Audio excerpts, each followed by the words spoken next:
My hometown of Cedar Creek, Colorado had a woman who everyone loved to hate. Her name was Ms. Gatlin, and she was both my elementary school's janitor and the scapegoat for all unfortunate events around our town. The Cedar Creek elderly despised her for having a son out of wedlock, and the town parents scorned her for giving said son too much freedom, a parenting style which had supposedly led to his death at the hands of our town's eponymous river. As for the children of Cedar Creek, we didn't care at all about social conventions or parental negligence. But we all agreed that Ms. Gatlin was an ugly lady, and that was enough to warrant our cruelty.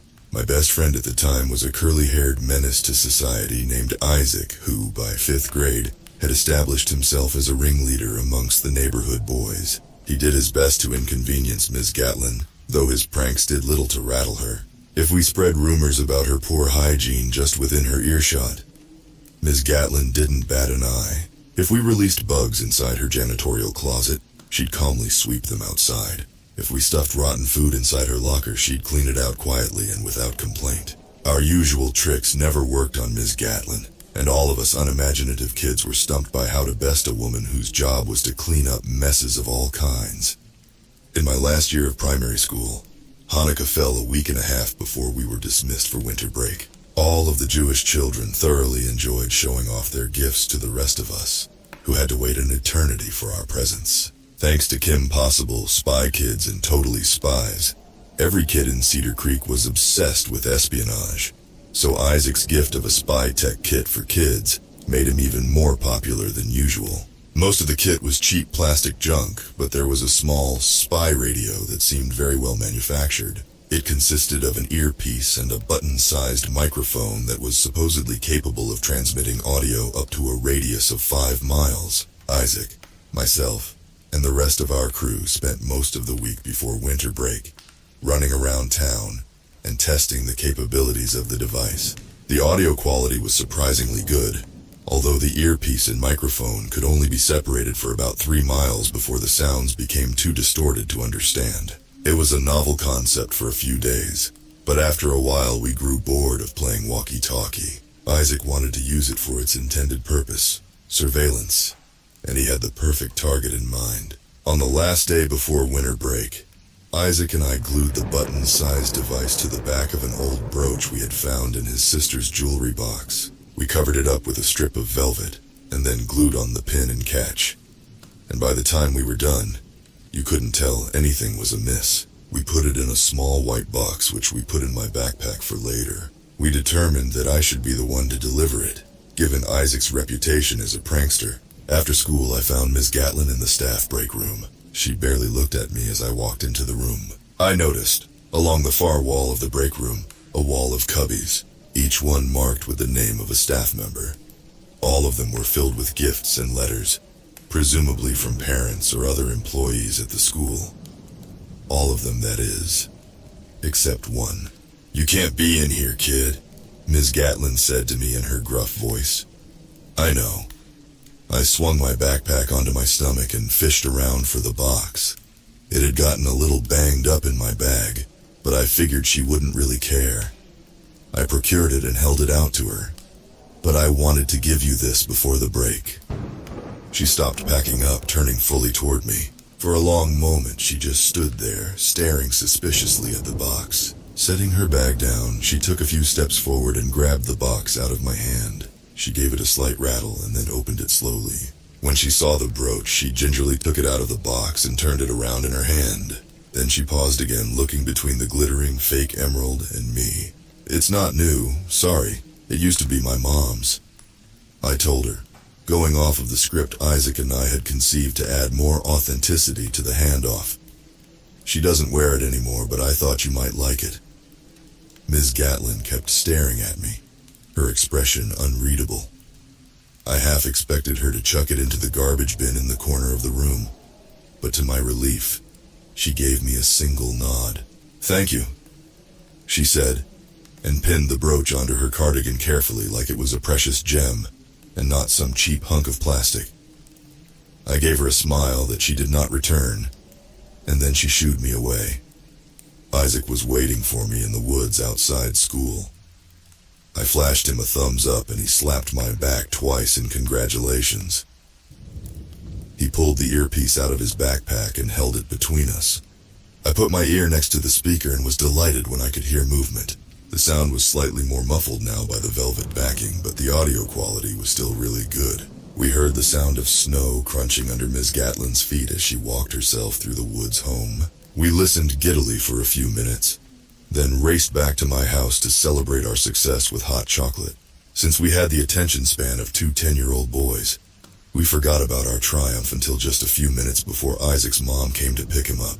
When I remembered, I pulled out the earpiece, which we had decided would live at my house since it was closer to Ms. Gatlin's, and listened more than last year, but not as much as the year before last. What do you think about it? Do you like it? Can you feel it? I see. Me personally, I've loved it since I was a little girl. It falls so prettily. What the heck is she saying? Isaac asked me, as if I had any clue. The better question, in my mind at least, was who the heck was she talking to? She had no kids or husband and didn't have any friends as far as I knew. I don't know, I said. She's talking about snow, I think. Though the question, can you feel it, seemed an odd thing to ask anyone. We sat there listening to her talk for 5 minutes straight. I'd never heard Ms. Gatlin talk that much in my life, even though I'd seen her most days since I was only 5 years old. Looking back, I'm not entirely sure what we had expected, but it certainly wasn't a monologue of that length. We strained our ears listening for another voice, but heard nothing. Maybe she's Cheeto-frenzic, Isaac volunteered. I had no idea what that was, but I trusted his authority. His mom showed up to take him home, and I turned the speaker off to walk him outside. After that, every once in a while, I would turn the speaker on and listen. It seemed that no matter the time, be it early in the morning or late at night, Ms. Gatlin was always talking. She talked about all kinds of things. Everything from clothing to stocks to the weather to politics. Sometimes she prayed, talking so quickly and quietly that I could only make out one out of every 5 or so words. She apologized often and spoke constantly of a promise. Sometimes, when I turned on the speaker, all I heard were sobs, and sometimes the conversations were so strange that I couldn't make heads or tails of them. A young woman smiled at me today at the grocery market. Isn't that just the sweetest thing? I felt like it's been so long since someone smiled at me like that. Yes, I know she was just doing her job. Probably doesn't even know my name, haha. Oh, how hard this has been, how lonesome. But I am so very close to the finish line. I won't break my promise now. A few days before we returned to school, Isaac and I made the trek over to her house in an attempt to figure out who she was speaking to. I had seen her house a few times before, and each time I was taken aback by how small it was. Isolated and weathered, her home stood at the edge of the southern woodlands on a large plot of land, off of a street with very little through traffic. I remember standing on the side of the road with Isaac, staring at the shack-like house, which must have only had room for a bedroom, a bathroom, and maybe a tiny kitchen. There's no way anyone else lives there, Isaac said after a while of standing and staring. We were too far away to peer in through the windows, but we were also too afraid to venture any closer. She's either a witch, or she's just some sad, ugly old lady who went crazy from having no friends. Isaac got bored quickly, so we left not too long after that. After we had made our way partway down the street, something compelled me to turn around and give the house a final look.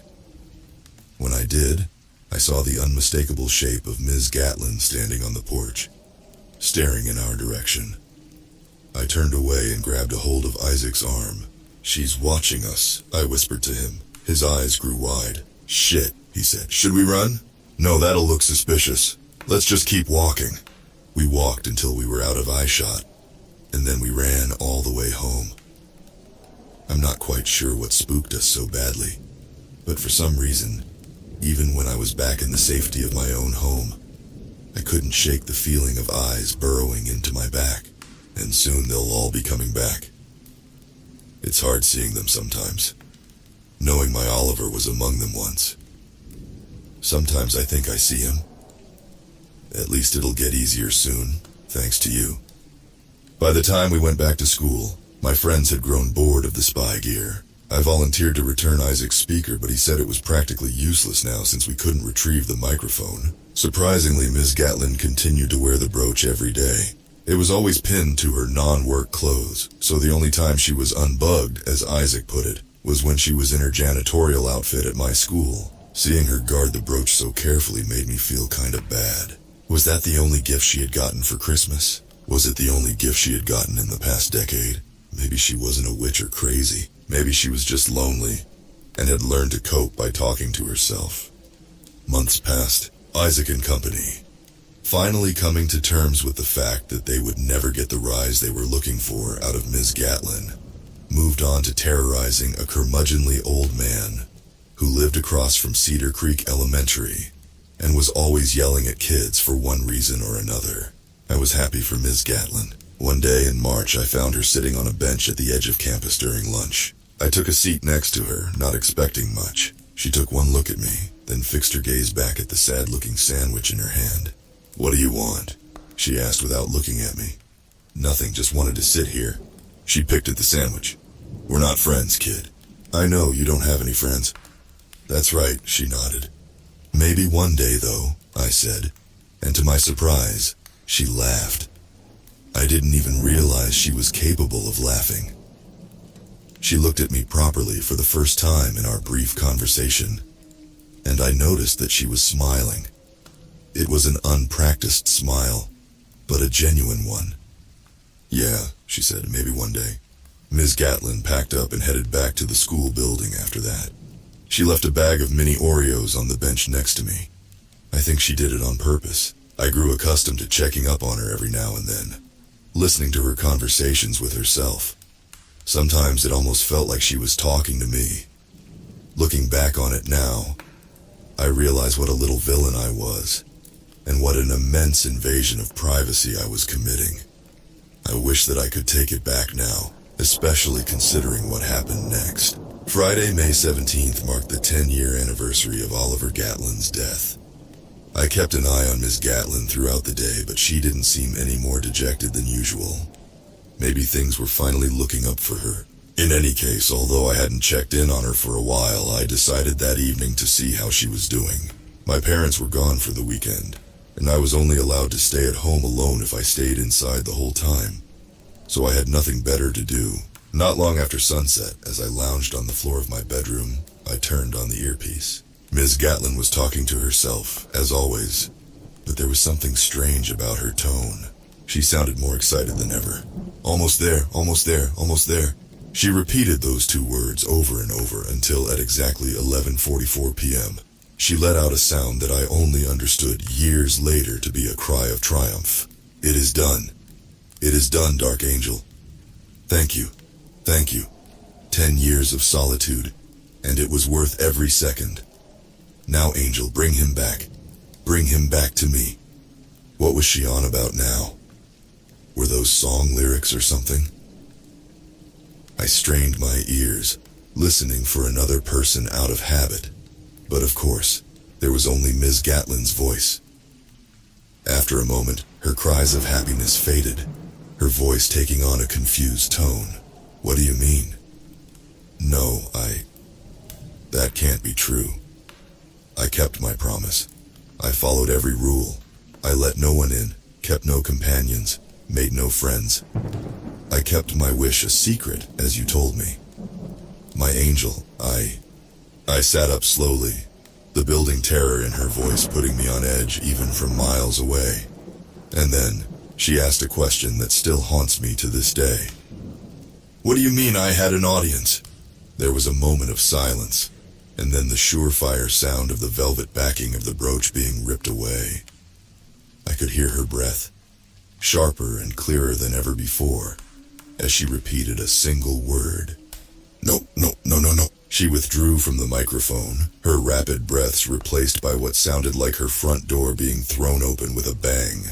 There was no more noise from the microphone. I remember standing up in my bedroom, not quite understanding what had just happened, and not quite knowing what to do next. Something told me that I should go downstairs and make sure that the doors were locked. so I told myself to man up and forced myself down the stairs to the dark first floor. I made my way around the whole house, checking the doors and windows. Once I was done, I just stood there. Somehow I knew she was coming and that there was nothing I could do to stop it. I thought I was hearing the wind, but as it grew louder, I realized I was hearing wailing. I heard it long before I saw her. That gut-wrenching cry. That sound that I had previously heard only pale imitations of in movies where a mother loses her child. Standing in the darkness of my living room, I watched her sprint from the tree line towards my house. Her mouth was wide open, her eyes glazed over, and her body dressed in a white nightgown. She looked and sounded like something out of my worst night terrors. I dropped to the floor and crawled away from the window, taking cover behind a couch. "Why?" she howled, her mournful voice rising and falling as she ascended the steps to my front porch and slammed her fist against the door. "Why?" I needed to get to the phone, but the house phone was right next to the widow, and I was petrified. She hit the door so hard I was afraid that the hinges would give way. "How could you do this to me?" I clamped a hand over my mouth. She couldn't possibly know for certain that I was in the house, could she? The origin of the wailing shifted as she rounded the wraparound porch, the heavy knocks of her fists against the door giving way to the thudding of her shoes on the wooden porch floor. I stuck my head around the couch and saw no one at the front window. But when I looked to the side window, I saw a face hovering inches from the glass. I screamed at the top of my lungs as her fist came into contact with the glass, shattering it. I was so horrified by the rain of blood-speckled glass that I almost missed the sight of a shotgun scabbard strapped to her torso. Certain I was about to die, I screamed at her to go away, to leave me alone. And she screamed right back at me, asking me questions that I didn't understand. Dogs had begun to bark at the commotion, and my next-door neighbor's porch light turned on. "Please, just go away!" I shrieked as I finally found my footing and raced to the phone. I grabbed it from its holder, starting to type 911 as I decided whether or not I should risk running to the neighbor's house. When I looked at the broken window, though, she was nowhere to be seen. The wailing had receded, growing fainter and fainter until I couldn't hear her at all. I stood there dumbly until the sound faded entirely, my hand shaking. She was gone, I was sure of it. Should I still call emergency services? After a moment, I heard another, fainter sound, and recognized the statusy audio immediately as a transmission from Isaac's spy gear. I raced upstairs, still clutching the phone, and grabbed the speaker from the floor where I had dropped it. I pressed it against my ear, listening to the faint sound of a familiar voice. "I hope this was worth it, kid," it said calmly and coldly. "I hope you and your friends can laugh about this." I heard a bang, and then I heard nothing at all. It took 2 weeks for the police to find her body. Her final resting place was deep in the woods, under a thick shroud of junipers not far from the banks of Cedar Creek. As her face was mutilated beyond recognition, her body was identified by the shotgun lying beside her. They say that, although she was covered in enough blood to entice every animal within a 3-mile radius, her corpse was untouched by the beasts. Even the insects seemed hesitant to feed and the fungi slow to grow upon her body, as though even the lowliest creatures feared contamination by the lonely woman in the woods. They did not find a brooch on her person.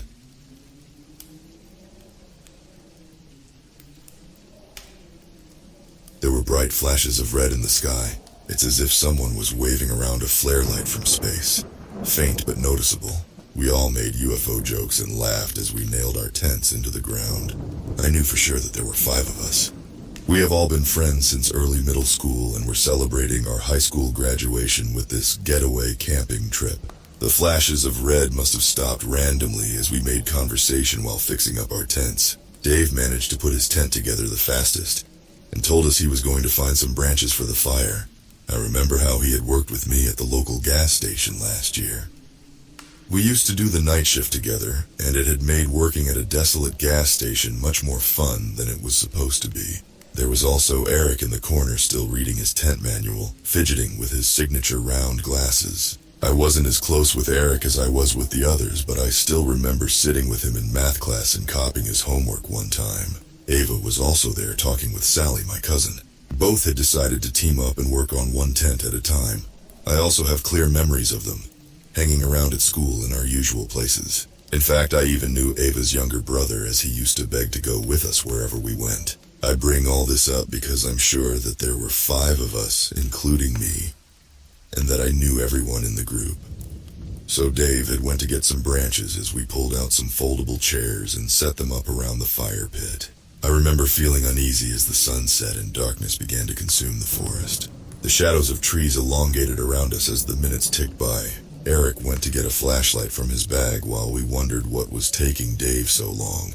He appeared soon after, the harsh rustling sounds of the bushes signifying his return. We were all buried in our chairs at this point, covered by our jackets. The temperature had dropped quickly, and a slight breeze was beginning to pick up. "Geez, you guys weren't even bothered to pull out a chair for me," Dave said as he arranged all the branches in the pit. We had set up 5 chairs around the fire.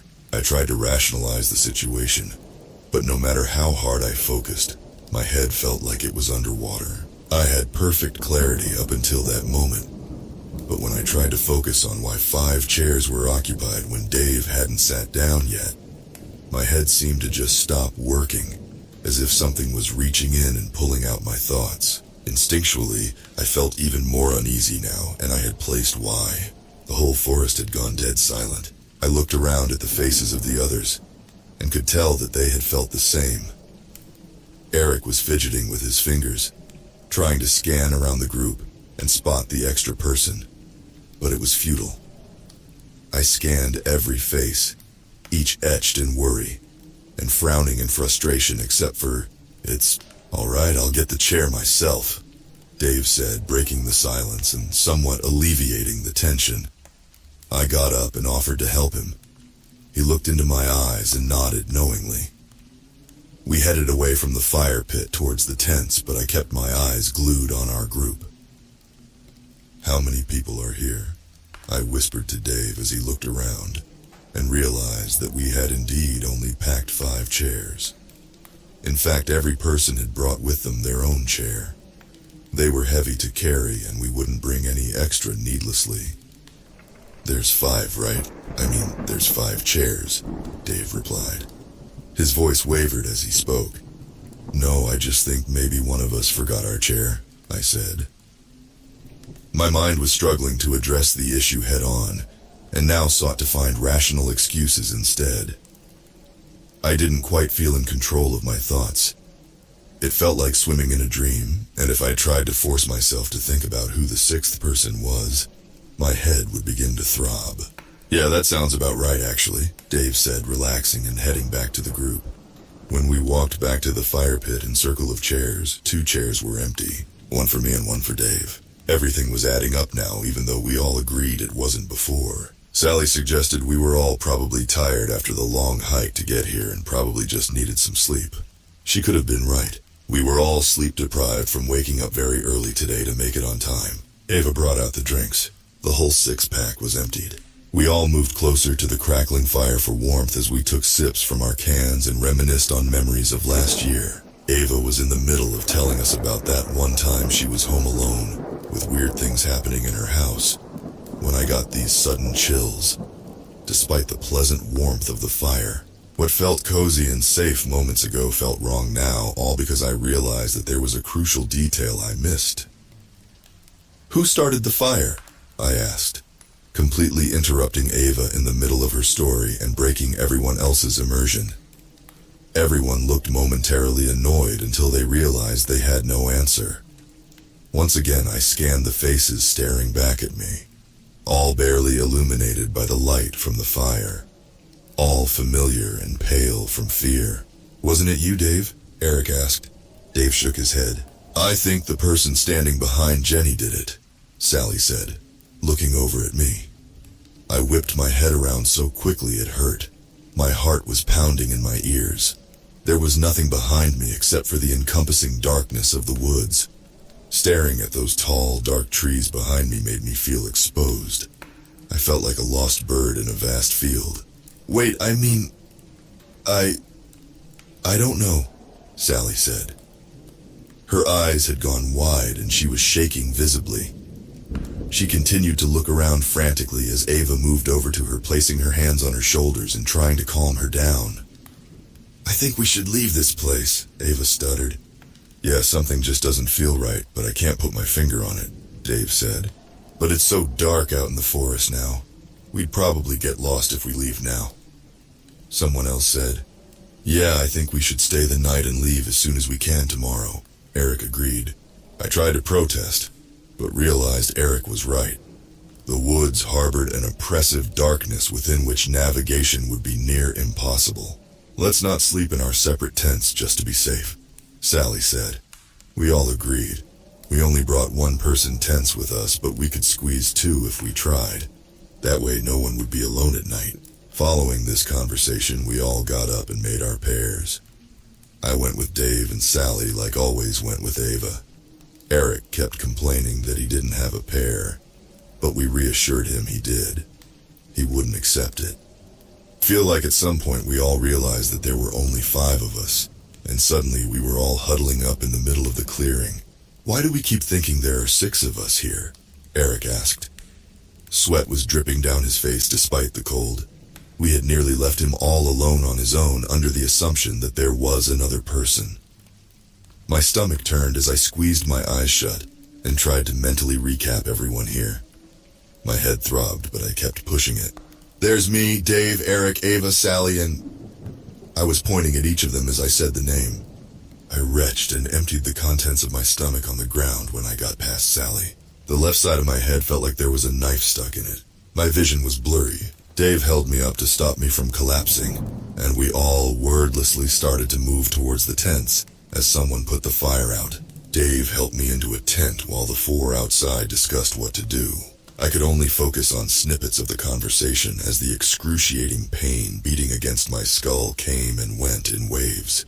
Sally had the brilliant idea of arranging 3 tents together so their openings faced together at right angles in a sort of U shape, so we could sleep as close as possible and also limit the entrance to our tents.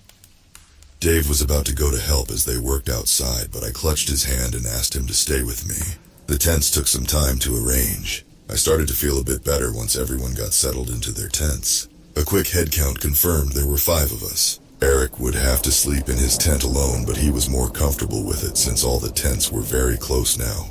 Looking back now, I think he was just trying to put a brave face on for us. I regret that moment deeply, letting him sleep in his tent alone. He was always less integrated in our group, and knew that none of us would pair with him. Just before going to bed, we all agreed to leave as soon as the sun rose in the morning. I remember taking one last look outside the tent into the forest before trying to fall asleep. The wind had picked up and the tree branches were swaying gently. Beyond our clearing was just pure darkness. It felt like the trees were closing in on me. With the faint moonlight illuminating our clearing, I turned my head to look over at the 2 tents we had left out, and saw someone standing next to them.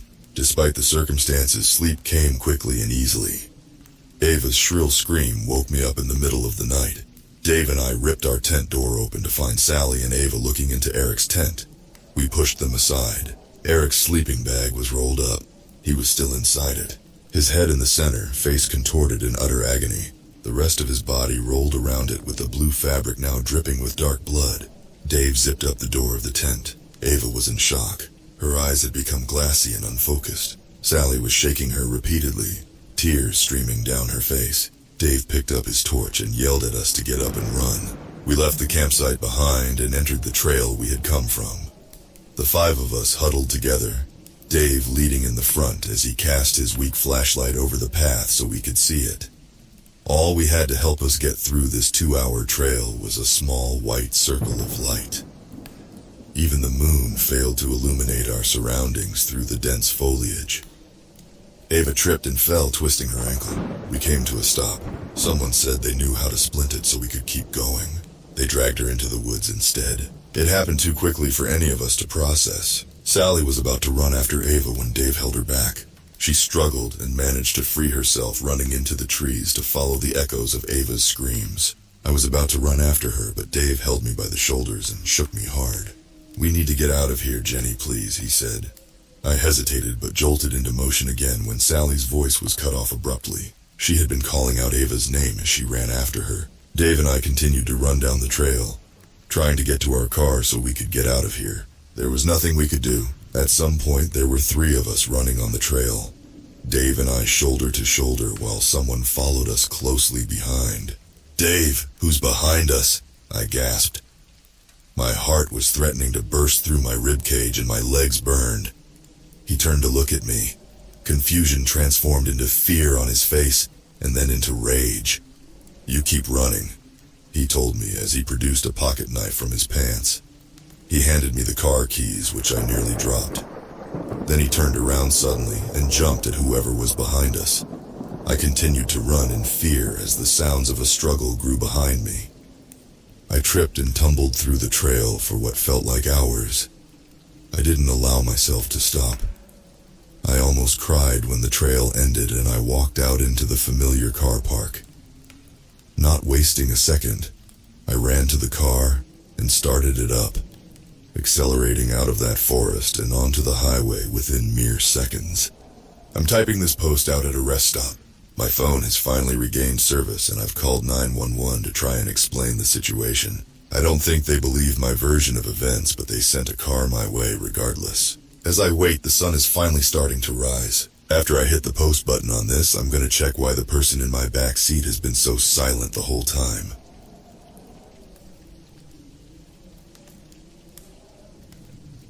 I've always been afraid of being attacked on the street at night, despite years of working in a bar and coming home late around midnight.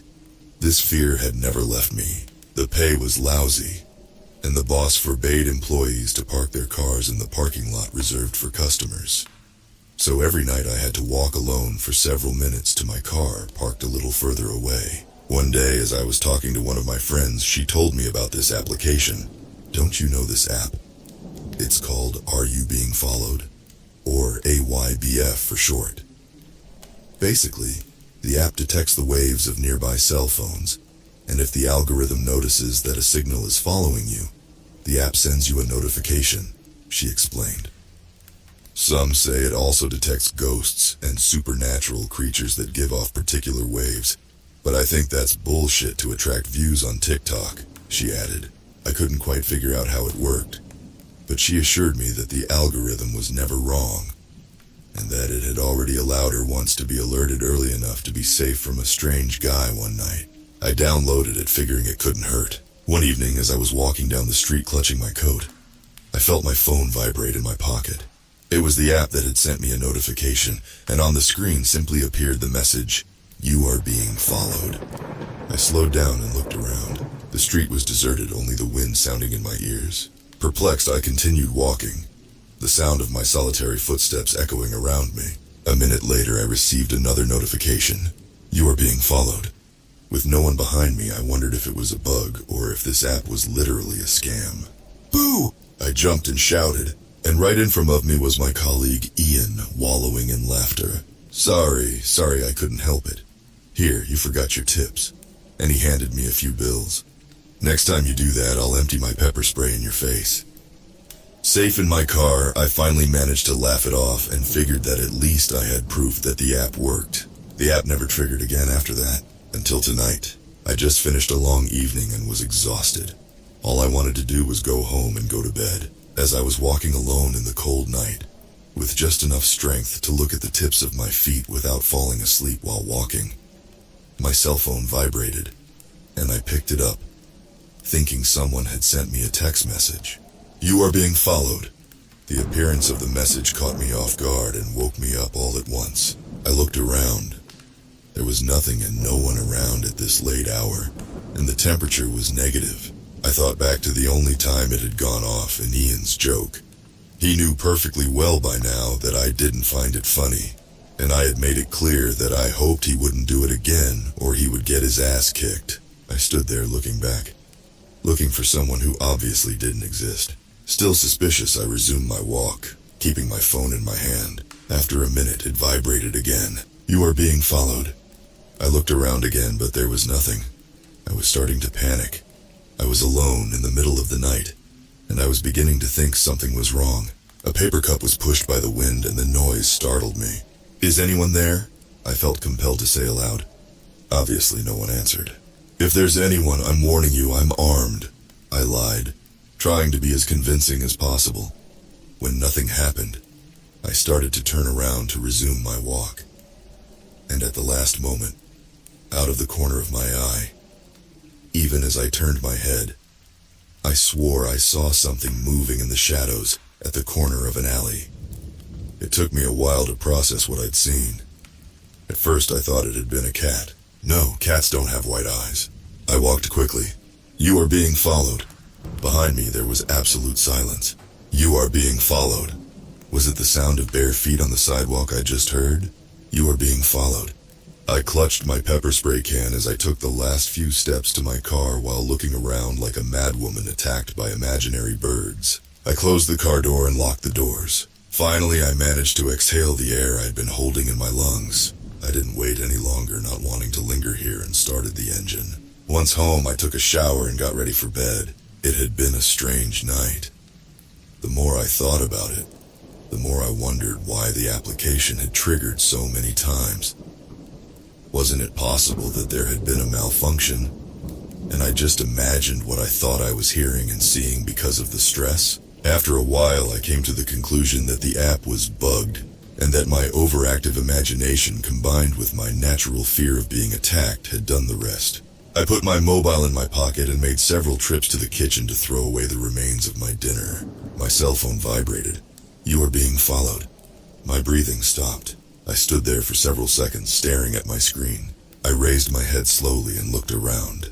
I inspected every nook and cranny accessible to my view without making a move. The light in my bedroom was still off. Apart from that, I couldn't see any place where an intruder might be. I made my way discreetly towards my bedroom. Stop stressing, you said it yourself, this app doesn't work. I continued walking slowly and put my hand on the light switch just to the left of the door. I pressed it. I took a few steps inside, but without a doubt, no intruder, ghost, or monster had entered my room. As I returned to the living room, reassured, my gaze was drawn to the window and the night outside. And there I saw the pale face of a creature glued to the glass, staring back at me with the two whitest eyes I'd ever seen in my life. After a second spent trying to understand what I was seeing, I screamed in fear. The police immediately dispatched a patrol car after my panicked call. The two officers inspected the area around the house without finding anyone who resembled the vague description I'd given them, even though they seemed worried. I had obviously avoided mentioning the fact that what I had seen had white eyes and skin and a bald head. After a while, they had to leave and told me to call back if I ever saw someone at my window again. I closed all my shutters and spent the night awake, a knife resting on the living room table. When day broke, I finally got the courage to leave my house. I looked around it and saw something the police hadn't seen or hadn't wanted to tell me. Just below the window where I'd seen this thing, there were dozens and dozens of bare footprints going from left to right towards all the other windows.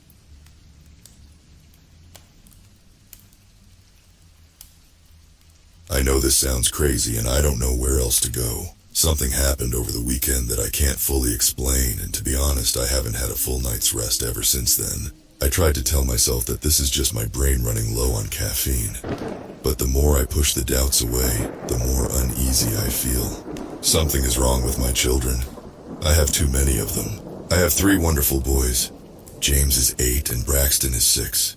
I don't remember Dylan. I see pictures of him up on the fridge, smiling and playing catch with his dad. He goes to the same school as his older brothers. He's a great kid, for the few days that I've known him. But before Saturday, I have no recollection of him being a part of our family. Saturday was strange, to say the least. There was a cold front moving in. Weather reports said there would be rain mixed with hail. We had to cancel baseball practice because of the nasty change, but no one seemed really prepared for the fog. We were leaving the field when I saw it roll in. I think it came from the south. It was thick, so very much so that traffic came to a halt. My husband tried to get out and see if there was a way around it, but no one could see anything for miles. It was so very cold, colder than you would expect. The boys were complaining because of it, and even though we stayed in the car, I didn't feel comfortable sitting there amid the cloud. Something was wrong about all of it. Everyone could feel it, but no one said anything. Braxton and James were complaining 1 minute about the whole situation, and then it became dead silent. Time itself seemed to stop. I remember telling them to be quiet while we tried to drive forward inch by inch. It was a little nerve-wracking being unsure what was just mere feet in front of you. My husband finally announced he could see the edge of the cloud and pushed the ignition. I told my boys that we were finally headed home, and then I saw something in the mirror. A third child. I screamed. My husband slammed on the brakes. What the hell, Joy? I thought we were going to get in a wreck. I was staring at the third child in the back seat, and everyone in my family was looking at me like I was insane. Who are you? I whispered. The question to me sounded like what any sane person would ask. I should have realized sanity left our lives the moment the fog came. The boy spoke. Mom, it's me, Dylan. Are you okay? I looked to my husband for answers and he was equally worried, checking my head for signs of a bruise. What's wrong? Are you feeling sick? I didn't know what to say, so I waited until we got home and the three boys were asleep. Vincent, I know this sounds insane, but I don't recall having 3 children. When we went into that fog, I only remember Braxton and James, I whispered as we got ready for bed. My husband couldn't believe it. He showed me family pictures of all of us. I think we need to schedule a doctor visit. This isn't normal, he said, but he didn't mean for the third child. He meant for me. I had a hard time even closing my eyes that night, knowing a stranger was sleeping in my house. Worst of all, I kept wondering if my mind was playing tricks with me. How could I possibly forget having a third child? It couldn't be. Dylan is my son and I must be just having an aneurysm or something. The thought frightened me because nothing about it offered easy solutions. The next day, we sent the boys to school and got that appointment. When we made it to the office, I was nearly convinced that I had just imagined the whole bizarre fog. Then I overheard a young man in the lobby arguing with 2 kids he claimed were not his. I don't know you. I don't care what that doctor says. You aren't mine. Get away from me, he snapped. I stopped him as he was about to go out the door and saw something in his eyes. Was it the fog? I whispered. He knew what I was talking about and that troubled me even more. The doctor examined me and couldn't find anything physically wrong. I'm going to prescribe a few psychiatric medications just to help you remain calm. I'm sure this will all resolve itself in a few days, the doctor said. I smiled uneasily and promised I would take them. I never did, I will admit. I wanted a clear mind so I could figure out what was happening and which of these children was actually real. But meeting that man confirmed to me that I wasn't alone. Others were experiencing the same as I was. I didn't know how to explain it to my husband, and I was scared he might consider sending me to an asylum if I kept pressing the issue. Maybe I was crazy. Maybe these are my children. When they got home from school, I made them food and sat right across from Dylan. I wanted to try to resume a normal life, as crazy as that sounds. This kid had made no effort to seem a threat. Maybe I was the one affected. Maybe the fog did something to me, not to him. Thanks for dinner, Mom, Dylan said as he hugged me after washing his plate. I gave him a half smile and sat there, feeling absolutely awful. I was starting to feel something towards him. Was he even real? How could I be sure he was? That second night of no sleep made me get up and check on the boys, to be sure that nothing out of the ordinary happened. They were all so peaceful. My life felt like a dream, but it was still off. Alarm bells rang in my head, telling me not to just push these feelings aside. I went to the attic to try and find anything connecting to Dylan's childhood. If he is really my son, I knew I would have kept baby stuff up there, but I didn't find anything, not even a bracelet from the hospital. As I sat there looking at other albums, it occurred to me that every part of him seemingly manifested 4 days ago. Before that, he didn't exist. The next day when Vincent went to work, I checked online in our area to see if anyone else might possibly have a similar experience from the fog. It took a bit of digging and maybe one too many coffees, but I found something. Buried under a help tab on a Facebook group. How to tell which of your children is real. There was a video of a mother just like me. Behind her there were 3 children, all sitting in chairs strapped down by zip ties. I held my hand over my mouth as she started to speak. Everyone says I'm crazy, but I can't shake the feeling that one of these children isn't really a real kid. It started with the fog and it grew larger from there. At first I was certain. Then it started to infect me more. I blur their faces. They all look the same. Then I realized I wasn't sure which one was the one I couldn't remember. I needed to know. If they are my blood, I know they will have blood. And then I told myself it didn't matter. I love them all. But that unease in my stomach didn't disappear. She took out a switchblade. Then the screen suddenly went black, announcing the video was pulled. It made my heart race. I couldn't do that, I'm not a monster. But what she said bothered me. The fog had infected her mind, made her question reality. What if it was doing that to me too?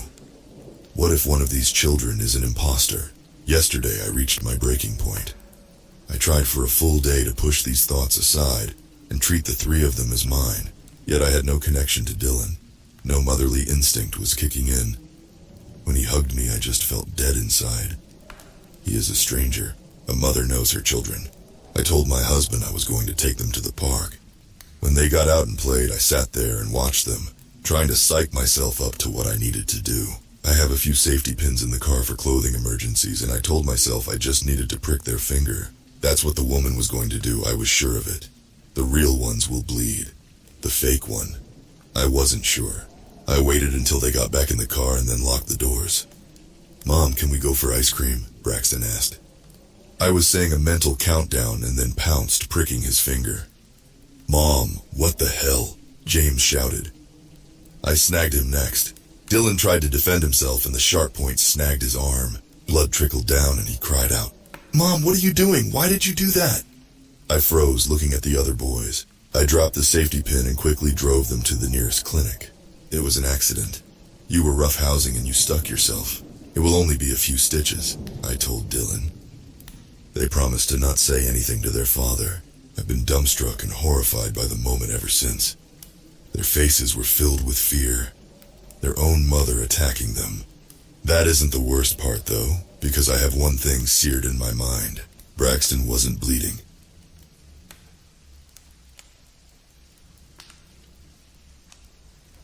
I've lived in this house for almost a decade. We've never had the slightest hint of paranormal activity.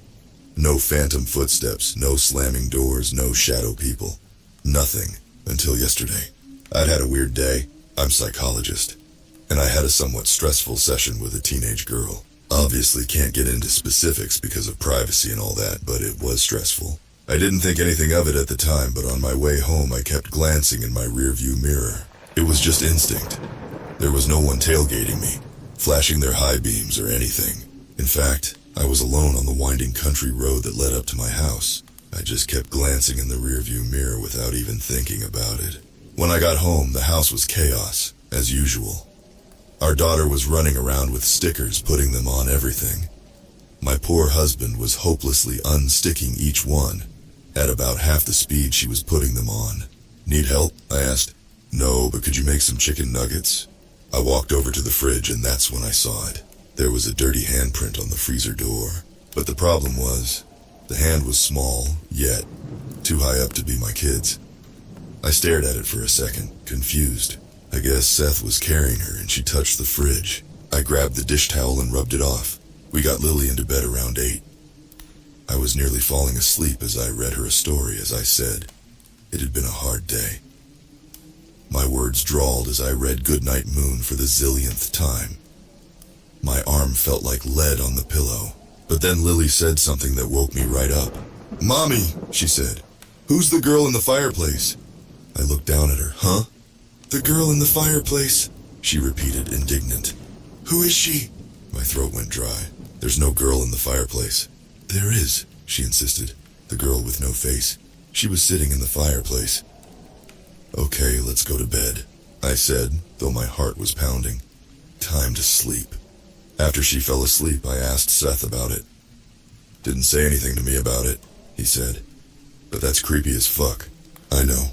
I wanted to just go to sleep and forget about it. But eventually, my anxiety got the better of me. Sometimes we leave the door unlocked. Sometimes Sammy, the girl a few doors down, comes over unannounced to play with Lily. What if she got stuck in the fireplace or something? What if she's asphyxiating in there right now? The logical part of my brain knew that was ridiculous. I would have seen police cars outside their house. Tanya would have called me to see if Sammy was over here. There would have to be like 5 super unlikely things that would all have to happen for Sammy to be trapped in our fireplace, dying. Still, I had to go check. I'm just going to check the fireplace, I said, starting for the door. Seth laughed. She scared you. Just, I'll be right back. I'm sure it's nothing. Lily says weird shit all the time. I walked downstairs and turned left, into the darkened family room. I reached for the switch and flicked on the light, just in time to see thin strands of long black hair retract into the chimney. I froze. My skin prickled. I couldn't move as I stared at the fireplace, the place where I'd just seen. No. Could it really be? That would mean someone was inside the chimney, hanging upside down. I finally sucked in a breath. Seth! He shot down the stairs. What's wrong? He asked as he ran into the room. Someone's in the chimney, I saw their hair. Seth frowned. I could tell he didn't really believe me. Okay, he said slowly, calmly. He approached the fireplace. Hello? Nothing. He paused for a second. Then he grabbed the fire poker and got on his hands and knees. Gripping the poker in one hand, and his phone with the flashlight on in the other, he slowly pushed his head into the fireplace and looked up. There's nothing there, he said. The flue's open though, so good thing we checked. He pulled his head back out and closed the flue. It clanged shut. I didn't open the flue, I said. Neither did I. I guess we left it open after the last time we lit a fire, which was shit, like 2 weeks ago. Man, that's probably like $50 of heat we've been paying for. He started for the stairs. Are you sure there was nothing there? Absolutely positive, he replied. I swallowed. Had I imagined it? As a psychologist, I knew the brain is a funny thing. A bit of hair or dust in our peripheral vision can seem like a face or a shadow person to our brain. Our brains are programmed to recognize faces, humans, danger, like seeing faces in patterns, pareidolia. I got on my hands and knees and looked up into the chimney just to make sure the flue was closed. Then I headed back upstairs. Something woke me up in the middle of the night. I rolled over and looked at the clock. 3:07 a.m. I closed my eyes and tried to fall back asleep. But then I heard it. Clang! A muffled metallic clang, coming from inside the house. Clang! I shook Seth awake. As he was getting his bearings, I ran over to Lily's room. Relief flooded me as I saw her fast asleep in bed. Seth stumbled into the hallway. What is that? He whispered. I don't know. Should I call the police? Clang. This sound was louder than the others. And then, thump, coming from our family room. Seth ran down the stairs. I heard his footsteps recede into the family room, and for an agonizing moment, there was silence. Then he shouted, Call the police now! When the police arrived, I realized why he was so panicked. There were sooty footprints on our family room floor. Bare feet. Small, like those of a child. They wound in a sinusoidal pattern, until fading and disappearing when they got halfway across the room. There were no footprints leading back, and the flue was open again. I don't know what to do. The police didn't find evidence of anything. They insist the footprints must have been caused by Lily. I know they weren't. She was fast asleep, and she told me she didn't make them. And I keep thinking back to that stressful session I had with that teenage girl. During the session, she was upset and she grabbed my hand. A little weird and boundary crossing, but she was crying and desperate for comfort. When she finally removed her hand, there was this blackish, sooty smudge on my hand. I'd figured it was just some eyeliner or mascara or something, even though she looked like she wasn't wearing any. Now I'm not so sure. This morning, I dialed her number to schedule her next appointment, and all I got was a robotic voice telling me the number had been disconnected.